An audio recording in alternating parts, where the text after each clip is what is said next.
One of the things they said was that the Archbishop of Canterbury had secretly married them in their back garden 3 days before the wedding on TV.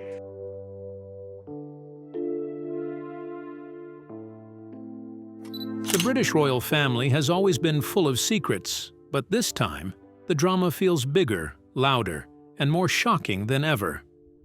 Prince Harry is furious after Piers Morgan drops shocking claims about Meghan's pregnancies. So, is this just another media hit job, or is there more to the story than we were led to believe? Were there really lies hidden in Meghan's pregnancy story? Or was this another cruel attempt to tear the couple apart? Join us as we uncover Piers Morgan's shocking revelation about Meghan Markle's pregnancy. Piers Morgan's shocking claims about Meghan's pregnancy. Meghan's story begins in her familiar style. Soft, subtle, almost mystical. An elegantly posed photo here, a strategically lit baby bump there, a carefully whispered story that seems believable enough to pass without scrutiny.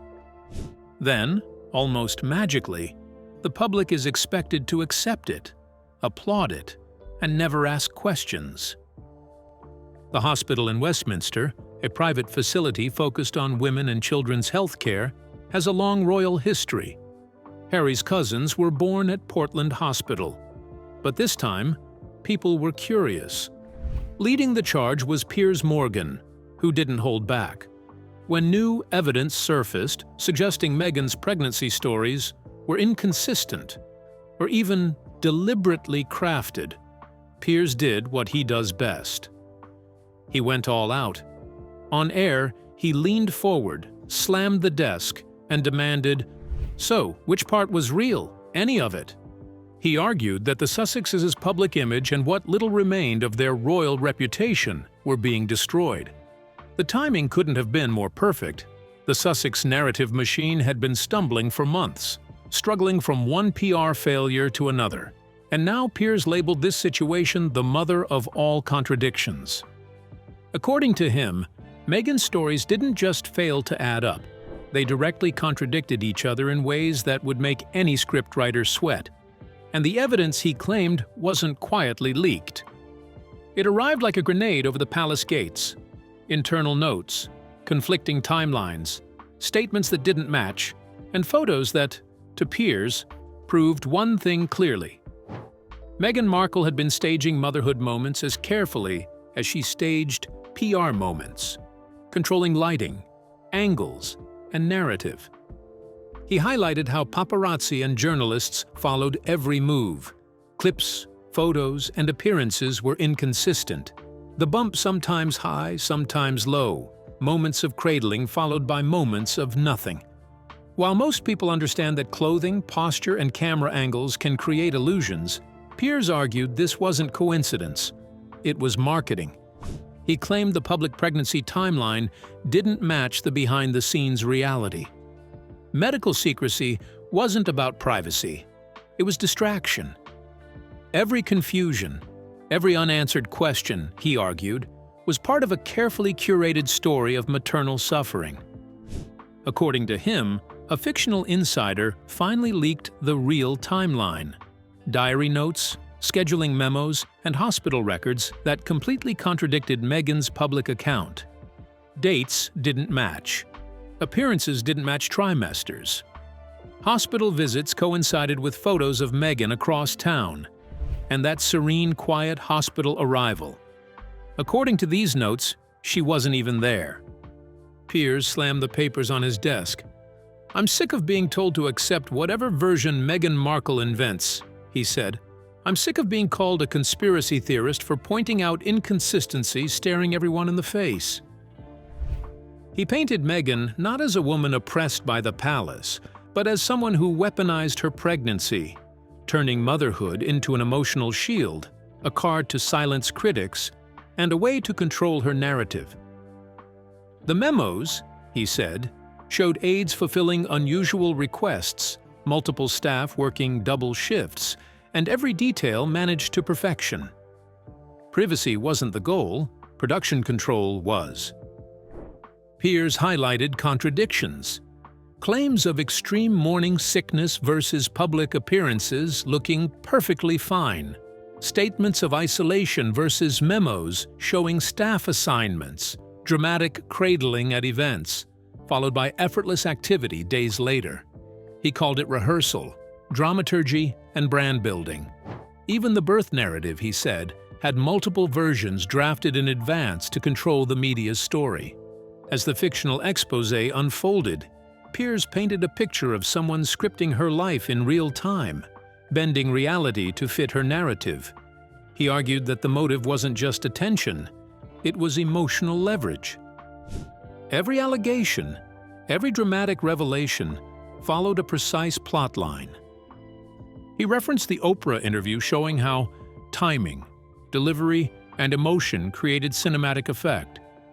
Then he read from the insider notes. Multiple versions of the birth story. Staff fulfilling every whim. Optics prioritized above all. To Piers, this wasn't oppression. It was direction, like a Hollywood production complete with storyboards. The internet exploded. Supporters called it misogynistic fantasy. Critics said it was overdue accountability. Piers leaned back, confident, daring Meghan to respond. But she remained silent. No statement, no spokesperson, no carefully staged appearances. Silence, in this case, was a weapon he used to amplify the narrative. Social media shifted. People once loyal now questioned her stories. Celebrity allies went quiet. Piers seized momentum, exposing more contradictions between public claims and private records, building tension like a conductor, orchestrating a dramatic finale. The most explosive revelation was multiple pre-written versions of the birth story, optics controlled like a film production. No cries for empathy, just meticulously crafted narrative. The message was clear. This was about controlling perception, not genuine struggle. Piers concluded, "I'm not saying she didn't face pressure. I'm saying she used motherhood as a tool. And now, the scaffolding of that story is collapsing." Social media reacted instantly. Public opinion shifted. Silence spoke louder than any denial. Finally, Piers delivered the ultimate line. "If she lied about this, what didn't she lie about?" Sharp, cold, and devastating, it marked the start of the collapse of Meghan's carefully constructed image. The timeline didn't match, the stories didn't align, and the silence only made it worse. How did the pregnancy saga affect the royal family? Let's find out. The pregnancy debate that divided the monarchy. Catherine, Princess of Wales, stepped outside the Lindo Wing Hospital just hours after giving birth, wearing heels with her hair perfectly styled and her makeup flawless, gently holding her newborn for the whole world to see. She did this 3 separate times. Each time she appeared calm, confident, and glowing, creating unforgettable images that came to define what modern royal motherhood looks like. This was never about showing off or vanity. It was about openness. It was about respect for royal tradition. And most of all, it was about sharing a happy moment with the public who had followed her journey. Meghan, on the other hand, turned her pregnancy into something very different. More like a mystery story where the details kept changing. One week, her baby bump looked large, round, and impossible to miss. She held it constantly, carefully lowering herself into chairs, moving slowly and cautiously, as if every step had to be planned. Her body language suggested she was carrying something extremely fragile, something that required non-stop protection. Then, just days later, sometimes even within the same week, new photos would surface. Suddenly, the bump looked smaller, flatter, or sitting in a completely different position. Before anyone dismisses this as camera angles or outfit choices, it's important to understand that royal watchers are not new to this. People have been closely studying royal pregnancies for generations. They are aware of how pregnancy typically presents itself, especially under constant public scrutiny. The way Meghan moved only added more confusion. In some videos, she walked slowly and carefully, both hands tightly wrapped around her stomach, every movement measured and deliberate. Yet in other appearances, she was climbing stairs quickly, turning with ease, bending down without effort, and moving as though nothing was limiting her at all. There was no visible struggle, no stiffness, no hesitation. Yes, pregnancy is different for every woman. That is true. But this wasn't about changes happening gradually, over months. These were extreme differences happening within days, and sometimes within mere hours.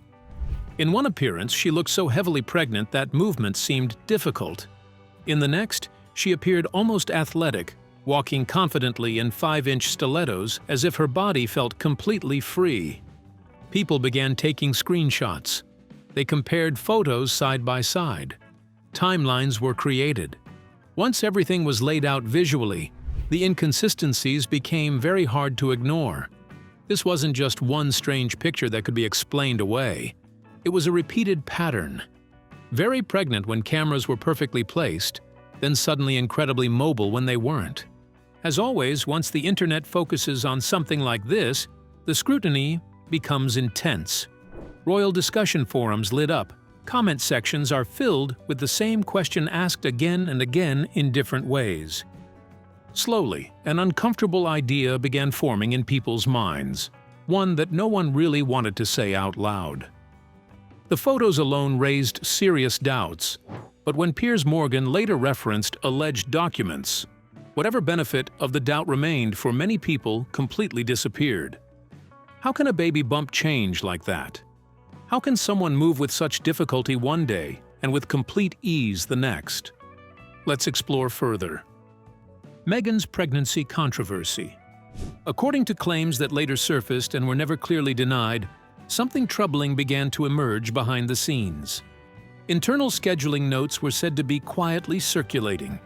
These notes allegedly listed Meghan's appointments, movements, and official duties throughout her pregnancy. At first glance, that might not sound shocking. But if those documents were real, even partly real, they didn't just challenge the public story, they completely destroyed it. These notes reportedly showed hospital appointments scheduled on the exact same days Meghan was photographed attending public events across London. Not events that happened close in time. Not moments that could be brushed off as tight scheduling or clerical mistakes. These were full days. According to the paperwork, she was in one place, while clear photographic evidence showed her somewhere else entirely. And that creates a very simple problem. A person cannot be in two places at the same time. Pregnancy timelines are not flexible. You cannot move medical appointments around like business meetings. You cannot reschedule being 9 months pregnant because it clashes with your calendar. Biology does not bend to public relations. That contradiction alone made people pause. But then another detail came out, and this one caught even casual observers off guard. Meghan had repeatedly shared, through insiders and carefully placed stories, that she wanted a home birth at Frogmore Cottage. This idea fit perfectly with the image she was presenting to the world. Natural, private, personal, a quiet rejection of royal tradition and rigid protocol, choosing her own way instead of following the old rules. The public accepted this story without hesitation. Then May 6, 2019 arrived.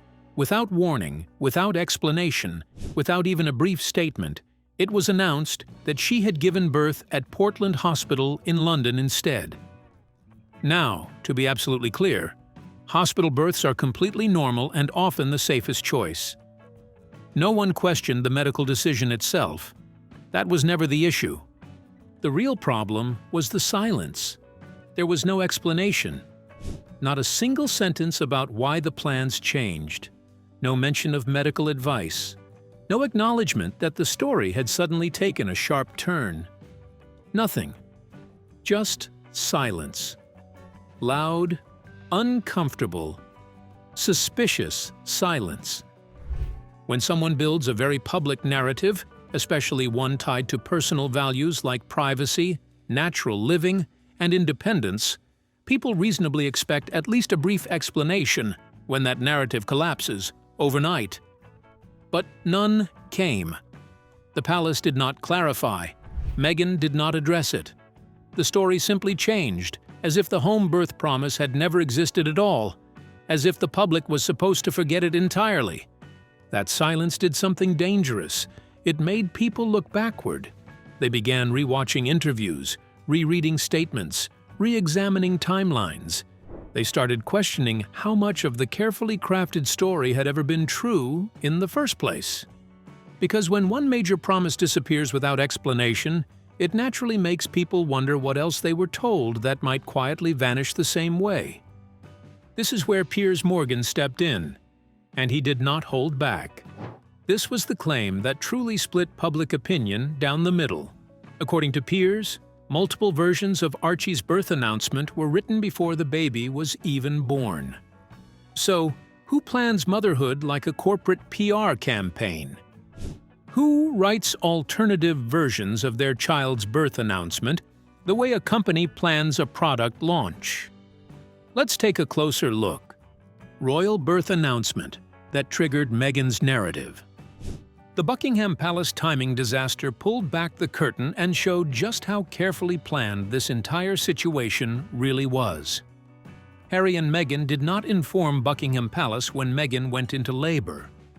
Instead, they kept everything quiet. The baby was born.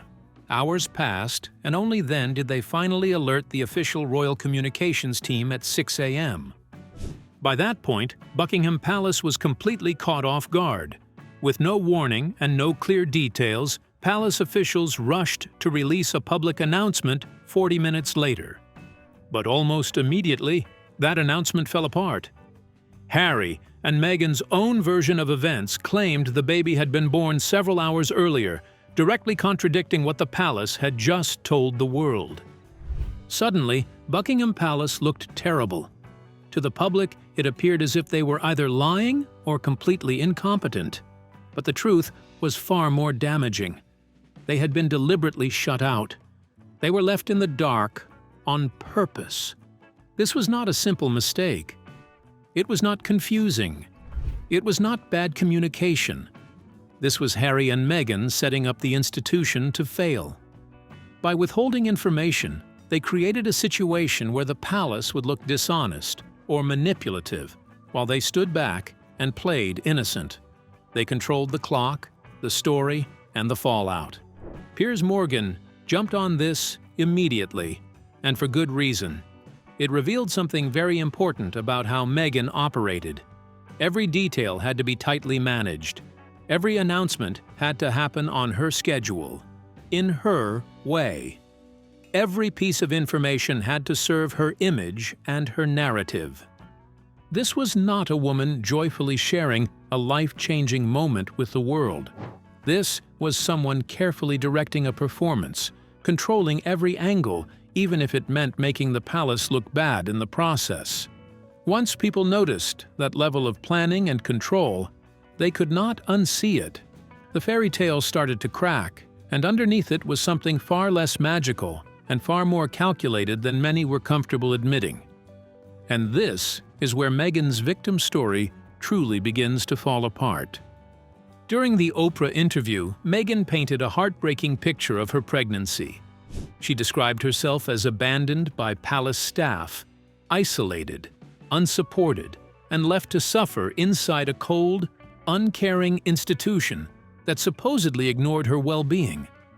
It was emotional, it was powerful, and it worked. Millions of people felt deep sympathy for a woman who appeared completely alone. But then leaked internal memos began to surface, and they told a very different story.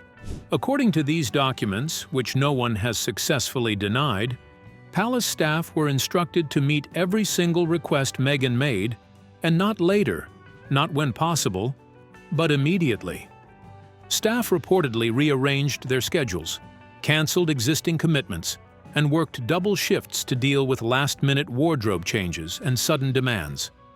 This was not a case of reasonable requests being ignored.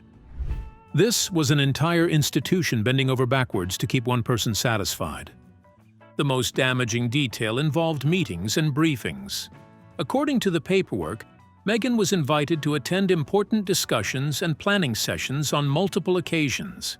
She declined several of them. She simply chose not to show up. Later, those same absences were presented publicly as exclusion, as doors were shut in her face. As the palace deliberately froze her out, the doors were not closed, they were wide open. Meghan chose not to walk through them, and then later claimed she had been locked out. That is not victimhood. That is manipulation at the highest level. Piers Morgan repeatedly hammered this point home. He argued that this was not oppression at all. It was indulgence being twisted and sold as abuse. The institution gave her what she asked for, bent rules that would never have been bent for anyone else, and pushed staff to their absolute limits in an effort to make her comfortable. And after all of that effort, all that accommodation, all that broken protocol, she turned around and told the world she had been mistreated, abandoned, and left to suffer. If those memos are accurate, and, remember, no one has denied they exist, they do not show a woman ignored by palace staff. They show exhausted staff running themselves ragged trying to please someone who could never be pleased. That realization is what truly changed public opinion. The story stopped being, "she was mistreated," and became, "she was accommodated beyond reason," and still claimed to be a victim. Once people began seeing this pattern, the constant reshaping of reality to fit a personal narrative, the foundation of her entire story started to collapse. And once that doubt entered the conversation, everything else began to unravel. What other truths has she been hiding? Let's find out. Meghan's silent strategy. With all these claims flying around, with inconsistencies being pointed out left and right, with stacks of supposed evidence being presented, Meghan's response was nothing. Complete silence. No carefully crafted statement. No spokesperson rushing in to clarify. No celebrity friends defending her the way they normally do.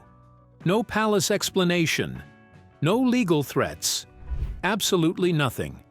For someone who has always been quick to respond to stories she didn't like, someone who has sued newspapers over unflattering reports, someone whose friends have briefed the press in her favor countless times, the silence was staggering.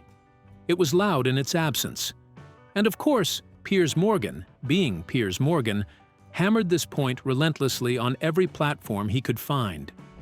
He argued over and over, silence is not neutral. Silence is not taking the high road. Silence sends a very clear message, especially when there are concrete allegations with supposed proof backing them up. You could actually see the shift happening online in real time. Supporters who had once defended Meghan fiercely, who called any criticism racist or sexist, began to hesitate. Comments changed from, "This is just media bullying," to, "Wait, if this isn't true, why isn't she saying anything? Why doesn't she explain?" The longer the silence went on, the louder the questions became. Meanwhile, critics filled the void with analysis, comparisons, and alleged evidence. Timelines were reposted. Video clips were scrutinized frame by frame. Internal documents circulated and were examined from every angle. With no official pushback, no one stepped up to say, "This is wrong. Here's the truth." Speculation hardened into suspicion. People made up their minds, not because Piers proved anything definitively, but because Meghan's team chose not to refute it. What made the silence even stranger, even more damning, was Harry's complete absence from the discussion. This is a man who built his post-royal identity around protecting his family from false stories and invasive media. He had given multiple interviews about defending his wife from lies and manipulation. Yet when specific allegations surfaced about his wife's pregnancy and the birth of his children, he said nothing. Not a word. Not a defense. Not even a vague statement about privacy. Imagine if someone was spreading lies about your wife faking a pregnancy. Wouldn't you be the first person shouting from the rooftops? Lawyering up, demanding retractions, doing everything possible to clear her name? But there was nothing. In the court of public opinion, silence like that doesn't read as dignified restraint.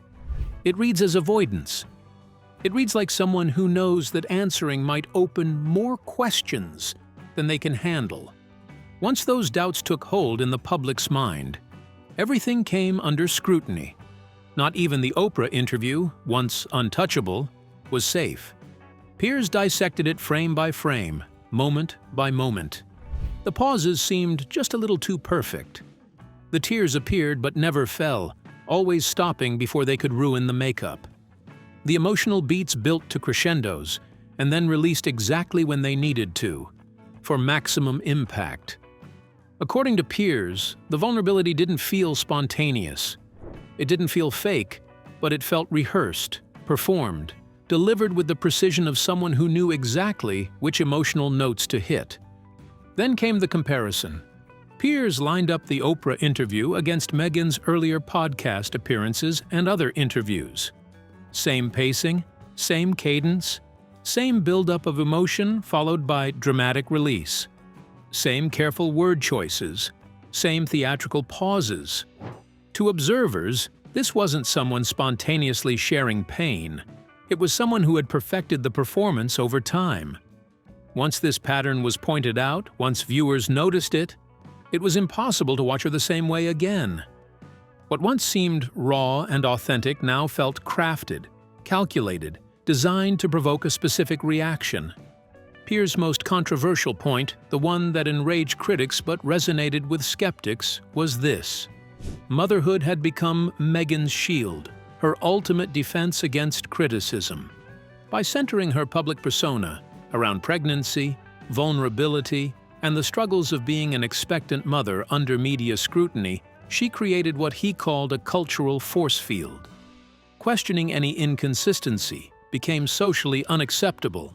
Asking for clarification became framed as attacking a pregnant woman.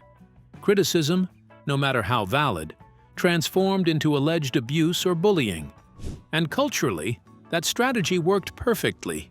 Society is trained to protect expectant mothers, to show grace, to avoid confrontation.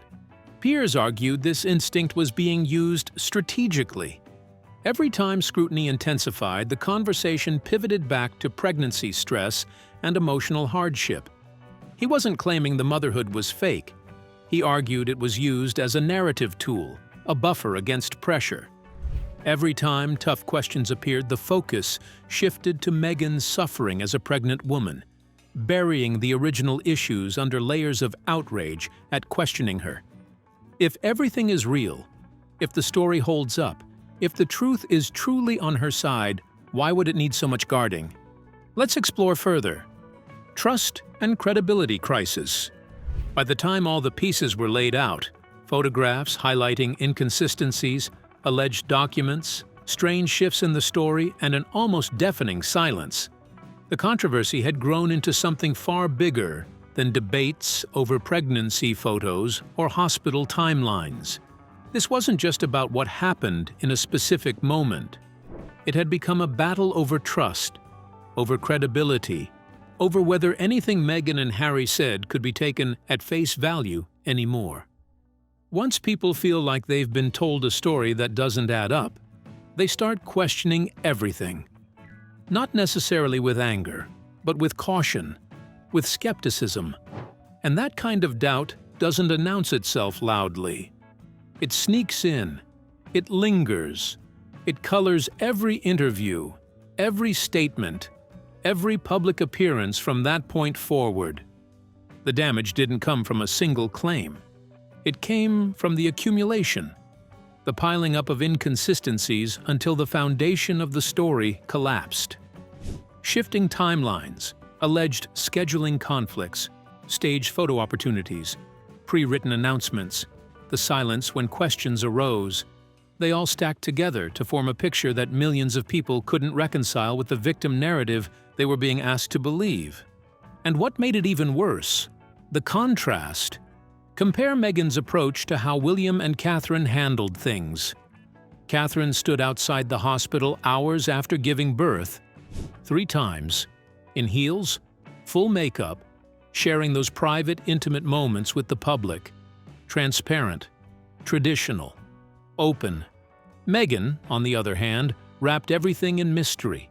She changed the story multiple times, kept everyone guessing, and then reacted with anger when people started pointing out the contradictions. Secrecy breeds suspicion. Inconsistencies breed doubt. And when questions are met with silence, or worse, with accusations of cruelty instead of clear answers, people start connecting their own dots. They draw their own conclusions. Fair or not, those conclusions hardened over time into a kind of damage Meghan may never fully recover from. This wasn't a scandal that exploded in one headline-grabbing moment.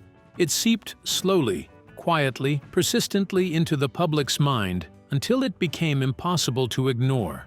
And once trust is broken like that, once credibility is cracked so deeply it doesn't easily return, every future claim is examined 10 times more closely. Every emotional appeal meets resistance instead of sympathy. The benefit of the doubt disappears entirely. That's the real fallout of Piers Morgan's relentless exposure. Not embarrassment, not even the specific allegations themselves.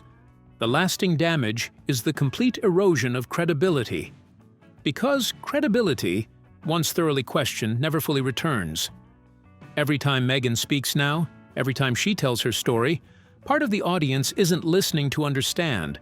They're listening to catch the next inconsistency, to spot the next contradiction, to find the next clue that maybe the whole thing was more performance than truth. And that, ultimately, was Morgan's goal. Not to prove one single allegation beyond doubt, but to plant enough questions that people would never fully believe her again. So, what do you think about Piers Morgan's shocking revelation about Meghan Markle's pregnancy? Share your thoughts with us in the comments section. Don't forget to like and subscribe.